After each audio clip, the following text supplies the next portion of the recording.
Vous pensez connaître la langue française? Détrompez-vous, parce qu'en réalité, c'est un véritable zoo. Oui, un bestiaire géant où se baladent des loups affamés, des chats mystérieux, des éléphants à la mémoire infaillible et même des vaches espagnoles. Bienvenue dans l'univers fascinant des expressions françaises avec des animaux. Et croyez-moi, il y a de quoi remplir un cirque entier. Mais avant de relâcher les fauves, petite pause.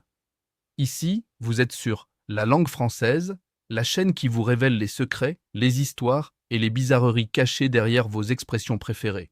Alors si vous aimez apprendre en vous amusant, abonnez-vous, activez la cloche et préparez-vous à hennir de rire ou à bêler d'étonnement. Alors, on ouvre les portes de la ménagerie linguistique, c'est parti. Commençons doucement avec un grand classique. Mettre la charrue avant les bœufs. Expression agricole, inutile d'espérer labourer si on a-t-elle mal. En clair, vouloir aller trop vite, c'est se planter. Et puisqu'on parle de bêtes pas toujours tendres, voici avoir une langue de vipère. Parce que certaines personnes, au lieu de parler, mordent. Non pas avec leurs dents, mais avec leurs mots. Venimeux, piquant, bref, on connaît tous une vipère. Quand on ne trouve pas la réponse, qu'est-ce qu'on fait? On donne sa langue au chat. Non pas parce que le chat a un master en devinette, mais parce qu'au Moyen-Âge, il symbolisait le mystère. Autant dire qu'il est plus fiable qu'un moteur de recherche approximatif. Mais attention, tous les chats ne sont pas là pour jouer. Parfois, on a d'autres chats à fouetter. Pas de panique, personne n'a jamais fouetté un chat. C'est juste une image pour dire qu'on a mieux à faire. Personnellement, j'ai déjà du mal à fouetter ma motivation, alors un chat. Continuons avec nos amis les lapins. Poser un lapin, ce n'est pas offrir un animal de compagnie, mais ne pas venir à un rendez-vous. Au 19e siècle, ça voulait dire ne pas payer une femme galante. Galant, vous avez dit? Mouais.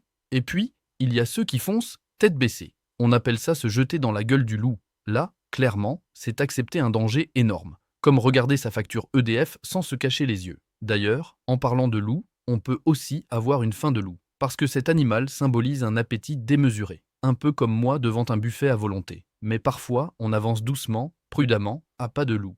Tout en discrétion. Bon, sauf quand on marche sur un Lego, là, difficile d'être discret. Et si je vous dis copain comme cochon? Pas très flatteur dit comme ça. Et pourtant, ça veut dire inséparable. Comme quoi, le cochon n'a pas toujours mauvaise réputation. Enfin, sauf dans avoir un caractère de cochon. Là, ce n'est pas un compliment. Entendez? Mauvaise humeur, obstination, entêtement. Bref, une vraie tête de mule. Tiens, ça tombe bien, ça aussi, c'est une expression. Vous suivez toujours? Parfait. Continuons le safari. On dit souvent qu'on peut avoir une mémoire d'éléphant. L'éléphant n'oublie jamais rien. Ce qui est pratique pour les anniversaires, mais embêtant pour pardonner. À l'inverse, on parle de mémoire de poisson rouge. 3 secondes et hop, plus rien. Même si, spoiler, le pauvre poisson rouge a une mémoire bien plus longue. Comme quoi, même dans les expressions, il y a des fake news. Et si vous avez déjà eu très peur, vous avez peut-être été traité de poule mouillée. L'image est simple, la pauvre poule trempée, ridicule, apeurée, rien de glorieux. Mais dans un troupeau, il y a toujours un mouton noir, celui qui détonne, celui qui ne suit pas la règle, autrement dit, le rebelle, mais pas toujours valorisé. On peut aussi être fier comme un coq. Le coq français, symbole national, gonflé d'orgueil, poitrine bombée. Bon, parfois un peu trop pour ce qu'il y a derrière. Et puis, quand la déprime arrive, on dit qu'on a le cafard. Ici, merci Baudelaire, qui associait le petit insecte sombre à la mélancolie. Bien plus poétique qu'un antidépresseur, non? Continuons. Un froid de canard. Vous savez, ce froid glacial qui vous fait regretter votre couette? L'origine est synégétique. C'est en plein hiver qu'on chassait les canards. Et là, je vous jure, il fallait être courageux. Et parfois, on s'entend comme chien et chat. L'image est claire. Dispute, bagarre, chamaillerie. Un duo éternellement conflictuel. Mais il existe aussi des gens qui sont de véritables peaux de vache. Des personnes dures, cruelles, sans pitié. Vous en connaissez? Moi oui. Et puis, il y a les expressions où on ramène tout à la ferme. Par exemple, revenir à ses moutons. Ça vient d'une pièce de théâtre où un avocat s'égarait dans ses arguments. On le rappelait à l'ordre, revenons à nos moutons. Aujourd'hui, ça marche encore en réunion d'équipe. On peut aussi noyer le poisson. Pas besoin d'aquarium, il s'agit de brouiller les pistes, d'embrouiller quelqu'un pour éviter la vérité.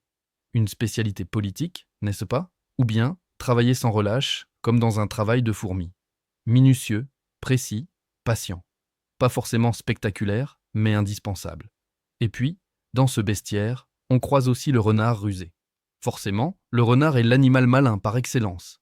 Attention, certains en font leur métier. Et si on remonte le ton, un ours mal léché.